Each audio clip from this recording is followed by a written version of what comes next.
Welcome, Judith. Great. Welcome, Tracy. Good to see you. Yes. Hi, Jalen. Welcome. Beautiful. All right. Let's make it official, shall we? Please. Greetings and welcome to Living Well Community, brought to you by Harvard Pilgrim Healthcare and Tufts Health Plan. This is your home for interactive and on-demand wellness programming. I'm Jon Roberts, and this is Mind the Moment in Everyday Life, where every Tuesday we look at viewer questions about how you can incorporate the various supports and benefits of mindfulness practice into the warp and woof. Is that right? Warp and woof of your everyday life. Now, I'm here, as always, with the best friend mindfulness ever had, Jessica Morey. Hi, Jess. How are you? How's it going? Hey, John. Great. Thank you Oh, for that introduction. That always. makes my day. Now, Jess, part one, icebreakers. We are smack dab here in the middle of summer. I'm wondering if you could tell me, what is the best or worst summer job you've ever had? Okay, well, I'll go with the best. The best summer job I ever had, I lived on Nantucket for a summer with like 6 of my friends in a 2-bedroom house. So I slept in the laundry room, literally. Like I had some kind of fold-up thing on the floor next to the washer and dryer. Was it the ironing board you were sleeping on? It might have been. And then I painted houses. I was a house painter. So yeah, painted houses all day. It was awesome. It was really fun. And then I'd like jump in the ocean at the end of the day, all hot and steamy, and just had like made a ton of money because I was sleeping on the floor and had a good time with my friends. It was great. What? Yeah. So you are somebody who likes to live with a lot of people, if I recall. Is that correct? Yeah, I do. It was super fun. Yeah, 6 people. And my brother came actually that summer too, but he ended up living on a hammock in the woods somewhere. Jess, when I was 14 years old, the mother of a friend of mine who happened to own a catering company decided she was going to try her hand at the brick and mortar restaurant business. And so she bought this 19th century historic home in Dubuque, Iowa, that had previously been turned into a restaurant, but which had not been run as a restaurant for some time. And so it was in a little bit of a poor shape. And because I was a child and therefore inherently cheap labor, me and several other friends of this woman's son were hired to scrub the grease that had settled like a vulcanized shell over all the kitchen equipment, which is, as you may know, the kind of work which confers upon one a sense and feeling that is hard to wash off, especially in the heat of the summer in Iowa. So that whole summer, I basically smelled like French fries, and I felt like a double-dipped soft-serve ice cream cone. People would say to me, Jess, they'd be like, does anyone else smell French fries? And then all the heads would turn towards me, and they'd be like, oh, John's here. I think that was Oh, the summer I started smoking cigarettes to cover up the smell. But do you remember what you bought with your summer job money? All that money you made painting houses and living on an ironing board? well, I think that was I had taken a year off before college and gone to a monastery in Burma. And then this was the summer after that, and I was going into college. So I paid for college. That's Oh, okay. So Yeah, nothing too fun. I can't remember anything super fun and exciting. you were Probably already less. over money at that point. Yeah. I think Mhm. Yep. that's very good. I think the thing I spent all my summer money on that first summer I worked was a Sony Discman. I think that's all I wanted, out of my life was that, Yeah. and I got it. Although I could only afford one CD after having bought that Sony I Discman. wonder if there's anyone on our attendee list who has never seen Sony Walkman CD I player. know. Wow, that's an amazing thing. Or a compact disc. Yeah. Have you ever wondered what the slot in your parents' car is? That's it's for CDs. Do you want to know the first CD I bought, Jess? I do, John. Any guesses? Any guesses the first CD? It's, I probably have no idea. It's hmm, probably hmm. something very highbrow No, or you'd be or a surprised. picture, something like that. Let me tell you, Jesse, it was Paul McCartney's greatest hits, which I think tells you a lot Oh, about teenage John Roberts. It's oh really, wow. the solo output of Paul McCartney is kind of says this is for the boy who finds the Beatles just a little bit too edgy. I got cooler is the thing, I think is what I'm trying to say. Folks, we'd love to have you be a part of this chat today as well. Open up the chat. Let us know what was the best or worst summer job you've ever had. What did you buy with your summer job money? And of course, any other questions or comments that might arise as they come up today. Ah, Paul McCartney is an international treasure. Elaine, you're correct. That's right. For all the nations of the world, he's the world's treasure. Now, Jess, you ready for viewer questions? Part two? I'm ready. Bring it. All right. Bring it. So during last week's session, Christina in the chat asked us if it was possible to train themselves through mindfulness practice to better deal with pain. Now, we thought that was a great question, so we thought we would tackle it today. So, Jess, let me turn it over to you. What do you think? Can we train ourselves through mindfulness practice to better deal with pain?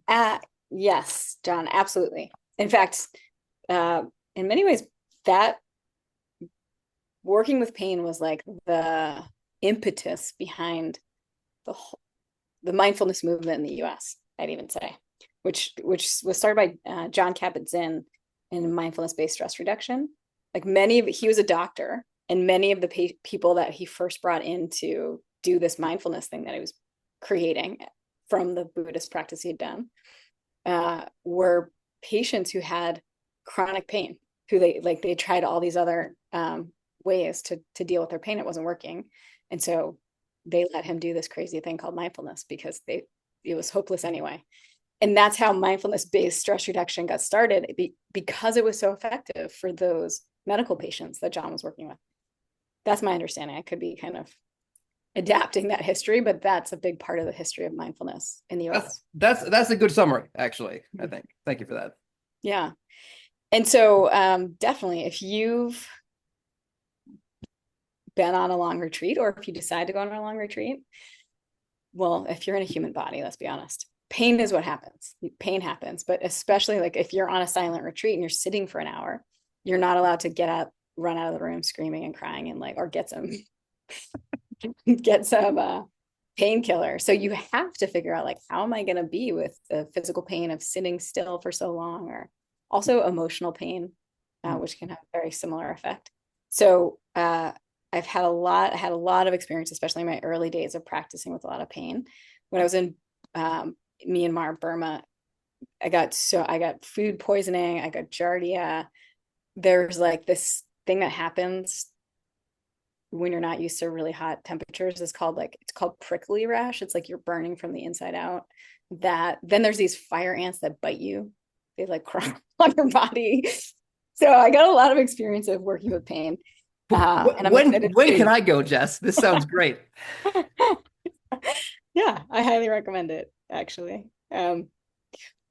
But yes, there's a lot of ways. So there are also the other things before this session, knowing we were talking about this, I did do a little bit of research because I've seen over the years, there's been various research in the US by different scientists about comparing mindfulness practice with opioids or other kind of painkillers and its impact. And there's a lot of scientific research evidence that mindfulness can reduce pain, but it's not that so what they study is it's not like opioids, which actually chemically change our experience of pain inside. It's not that the sensations change, but our relationship to the sensations change through mindfulness. Mm-hmm. So we're taking away some of the resistance or the unpleasantness or the contraction around the pain. So this is interesting. So let me just clarify that. So while it may be the case that an opioid, or even just like Advil, right? You take Advil and my head hurts, I take the Advil, the pain goes away. So what I'm hearing you saying, just to be clear, is that if you have the headache and let's say you're working with the pain mindfully, it may not necessarily make the pain go away like the pill would, but it will make you feel less assaulted by the pain. Is that more or less correct? Yeah. I mean, in my direct experience, there's a couple of things that happen. Yeah, assaulted is one aspect of it. The other aspect is there is a way that we make the pain worse when we contract around it. So a lot of pain is about inflammation or contraction. So when we hate pain or we're trying to resist it or we want to go away, we contract around it, which actually makes it worse.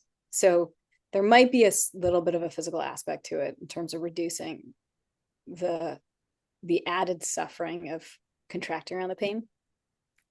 Well, I suppose it's also the case that if we are having sort of like a panic or stress response around the pain, it may also increase inflammation or something, which might then make the pain, which in a pure state would have been at a 3, maybe make it go up to a 6 or something. Yeah, I think there's probably something definitely about that. And then over the long term, the stress reduction uh, probably reduces all sorts of inflammation and pain. Though at the same time, when people have real physical ailments and pain, it doesn't make it go. I just want to say that it doesn't make it go away necessarily, but it does make it a lot easier to be with the pain. Yeah. And I So also want to put my own, like, I'm saying that I did work with that pain, but I also had a baby, and I did not mindfulness my way through that. that's right. Although, can I ask you a question? When before the actual instance of the birth, did you consider mindfulnessing your way through the experience, or did you think that Yeah, you might be able to? yeah, I massively did. Actually, for some reason, since I was like a teenager, maybe it was when I was in Burma, I was like, oh, okay. So here, let me just describe this. I actually started to find that I could get quite concentrated by focusing on pain. So that's a opportunity, and concentration itself can feel quite blissful. Like the calm that you find in your mind, the calm that you feel in your body from concentration itself can feel good, even in the midst of feeling pain. So it's just an interesting experience. So while I was practicing a lot in Asia, I actually enjoyed having like knee pain. So sitting for a long, long period of time and then having knee pain, because I could get really, really deeply concentrated on that sensation, which is its own kind of bliss. So at some point, I remember having the thought, I was like, this is going to be great. I can't wait till I give birth, because I might get enlightened in the moment of giving birth. So yes, I had a kind of idealized image of what may happen, and none of that. Yeah. I did not get enlightened while I was giving birth. But I think it's interesting because when you're talking about how concentrating on the pain, the concentration can create a sense of bliss. And I have experienced that in sort of deep meditation practice where the concentration itself is very pleasurable. And I can see that as being a way to blot out the pain. So again, maybe you're not eradicating the pain, but Mhm. the concentrative bliss, if you will, is sort of lying on top of it in a way that's kind of covering it up. Which again is not to say that we're trying to ignore the pain, but it might be a way to sort of surf over it. Yeah, it's like, and like get a relief from it. And actually, there's these really interesting suttas. So suttas are the scripture in Buddhism. So kind of like the Bible of Buddhism. But there's an interesting sutta story from that scripture, when the Buddha's very old. So he died in his late 80s, and there's scriptures about him talking about how having an old body is like having like an old jalopy of a chariot, and like you strap it together with old belts, like, and how painful it is to have an old body. So he's actually talking about this as the enlightened Buddha, and that the way that he would often go into deep states of concentration just to take a break from how painful it was to like be in an older body Hmm. at that time. So even the Buddha had to sometimes like take some refuge in deep concentration, because he couldn't change the pain of being in an old body, even though he was enlightened. So I don't know, I thought those are really interesting to read and reflect on. Yeah. Yeah, I find as I get older, that the amount of the maintenance time I need to spend each day of myself is getting longer. But I will tell you, but it's there is a pleasure in knowing that I can do something to make myself feel better. It's like I wake up and I feel like a creaky door, and then I do a little stretching, and I feel better. And it's nice. It is nice to be able to know that there is a thing, there is a solution, there is a pill I can take. It is the stretching. And yeah. That's great. That's great. So yeah, so then I wanted to talk about like some of the way before, maybe we'll do a practice around this. But before I want to kind Yep. of talk about the how of like, how do you train your brain, or what do you do with your mind? Um, and one of the teachers that I find the most useful on this front is a teacher named Shinzen Young. Shinzen Young. And so we'll put this in the show notes so you can find links to this. We'll put some links to some uh podcast, not YouTube videos and books that he's written. Specifically, he's written and taught a lot about pain. But a few of the key points that I wanted to talk about is one, that he and others, I know Tarbrock has said this too, suffering equals pain times resistance. Suffering equals pain times resistance. So in that equation, if there was zero resistance to the pain, there'd be no suffering. So, you can explore that in your own experience. So one thing we're trying to go towards with pain is also noticing the resistance, the not wanting, the not liking, the contracting around it, and explore what ways we can let go of that resistance and soften. Don't add on the extra layer of the contraction. Okay, so that's one of it. One piece I want to say about him. The other thing is to look for impermanence. To look for impermanence in pain. So a big part of what makes it feel overwhelming to be in pain is that we feel like it's going to last forever. It's going to last forever. Like, so that's a mental construction, that there's this solid, unchanging, permanent thing called pain. The pain in my knee, the pain in my head, whatever the pain is, that's not going to change. It's going to be there forever. And so it's going to kill me. Right. But actually, if you can come to this very direct, exact moment, you are already surviving the pain in this moment. And that's all that exists, is this moment of this particular momentary sensation, which is going to change, because all things change all the time. So if you then just look, like, is it vibrating? Is it like throbbing? Is it getting stronger? Is it getting weaker? Is it moving around in the body somewhere? So that's part of that concentration. You just look really closely and watch how it's changing. And when you can see how it's changing, it kind of opens up that conception we have that this, like, pain is a solid, permanent thing that's never going to end. Right. And that's a lot of what also causes, like, this fear of overwhelm that's never going to change.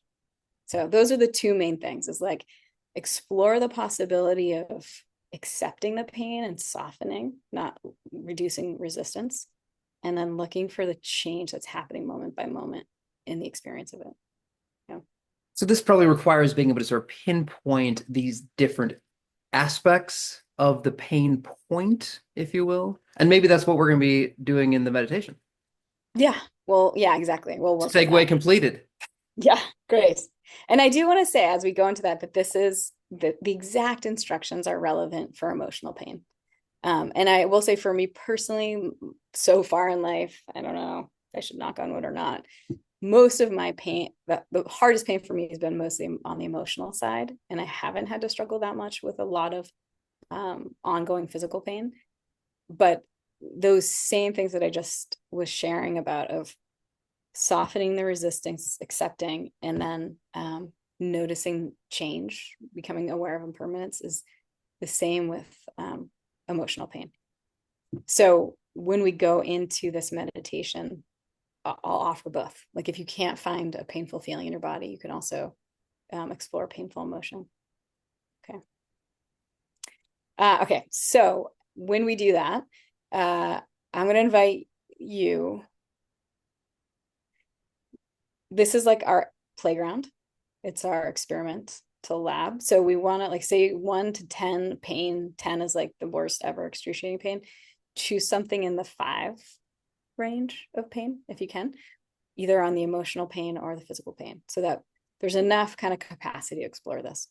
And the final thing to say about that is also, if you're very tired, it's quite challenging to work with pain. So just know that. So if you're very tired, it's not the practice for you. You can do something else, like loving kindness or something else, but keep that in mind. Okay. Or just go watch Netflix. So, all right. So I'll guide this.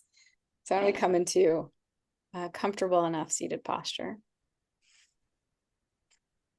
Or you can be lying down, especially if you're feeling pain in your body. You might want to lie down for this practice. Right away, just taking some deeper breaths and letting the feeling of those deeper breaths, see if you can breathe all the way down into your belly, letting the feeling of the breath draw your attention into the feeling sense, into the body, and out of your thinking mind.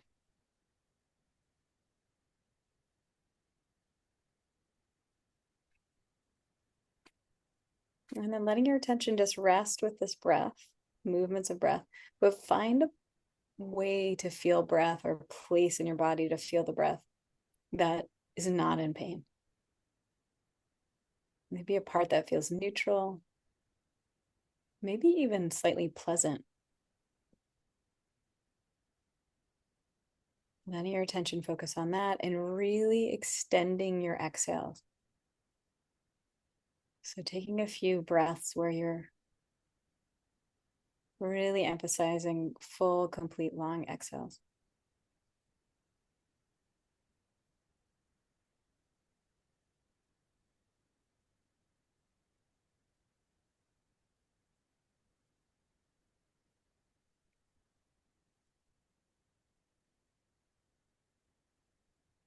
So this long, slow exhales are just setting the conditions, inviting your body to soften.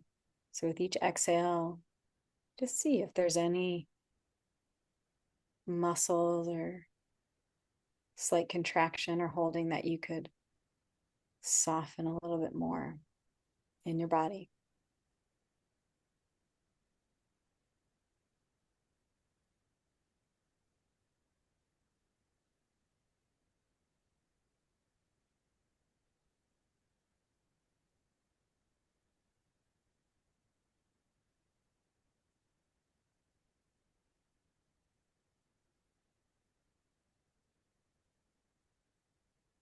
And then you can let your breath just settle into its natural rhythm.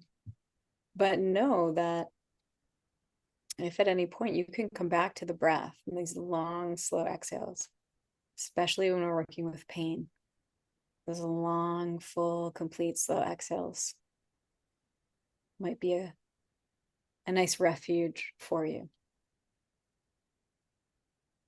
But you can let your breath come to its natural rhythm. And then to begin, let's just find something, a place or sensation in our bodies that feel okay.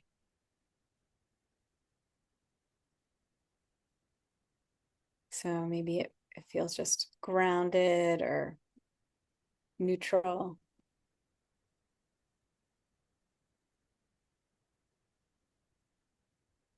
Maybe even slightly pleasant. Or sometimes the whole body, there's not an easy place to rest your attention in the body. So you could also choose sounds around you, just a simple neutral sound. But we start with a resource. This is our refuge. And then just deeply allowing this sensation or this sound just to unfold in its own way, in its own time.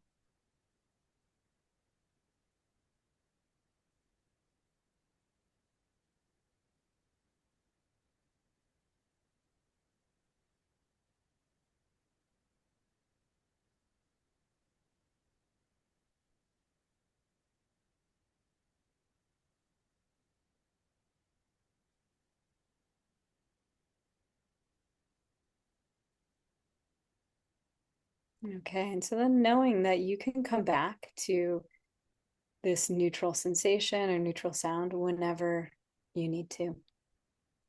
You can kind of pendulate between this and the difficult.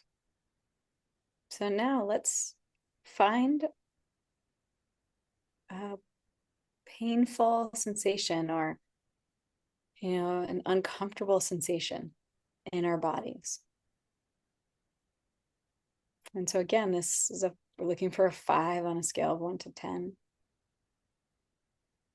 And this could be just a very physical pain, or it could also be that you call to mind a painful emotion. And those happen in the body in our bodies as well. So we're keeping our attention in our bodies, but calling to mind a painful emotion.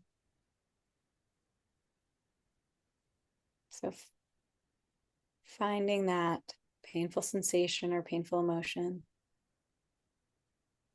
and letting your attention just get curious, noticing where and how you feel this painful sensation.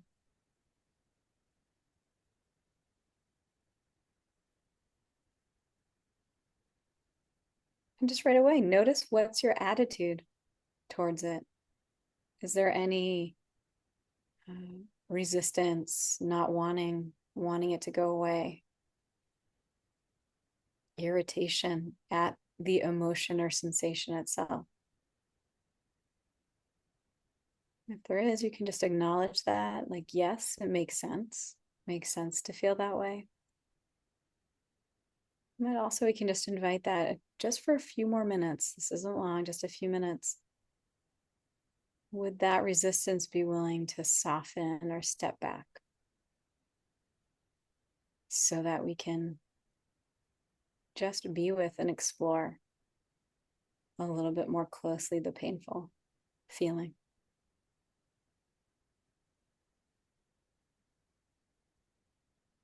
Always remembering you can return to the neutral sound or sensation whenever you need to.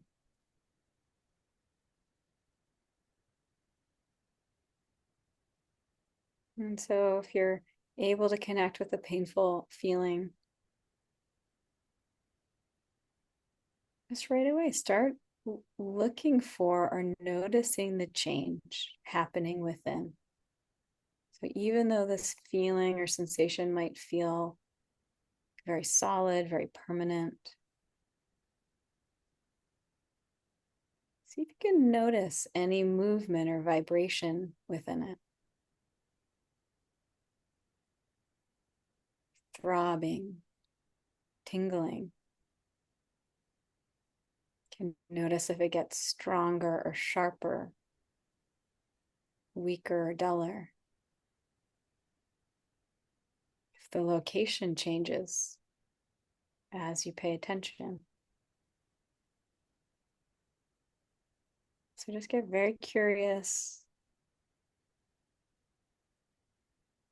seeing if you can notice and name any changes within this painful feeling.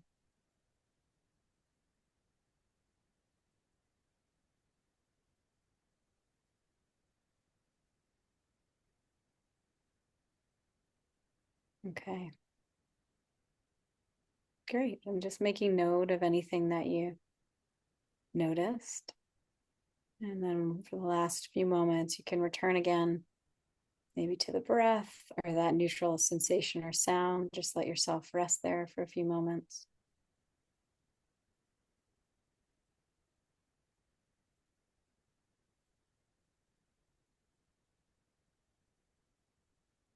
And then when you're ready, you can open your eyes and just return to our virtual meditation hall. Jess, that was beautiful. I I love that you began us with sort of finding a place of refuge. It was almost like, setting up a a, a place where if the concentration of the pain got too extreme or just uncomfortable, we already had this sort of a seat set up where we could return to. I couldn't help but think of one of the great films, Home Alone, in which you start out by going around the house and making sure, like, here's the places where I can go for safety. Here are the different tools I have, so that when danger approaches, you know where to go. Yes. Amen. Finally, Jess, if I may ask, what is the theme song for your mindfulness practice this week? Well, Jon, I think I was reflecting on my week and I've actually been a little bit irritable this week. And so the song that's coming to mind is that This Girl Is on Fire. This Girl's on Fire. Very The good. the other song that's really been on my mind is Blaze and the Monster Machine. the soundtrack too, which I hear is a favorite of your son's. Exactly. Yeah, we've played that on repeat a few times recently. Yeah. I'm going to pick a bit of an obvious one, but let's just get it out of the way.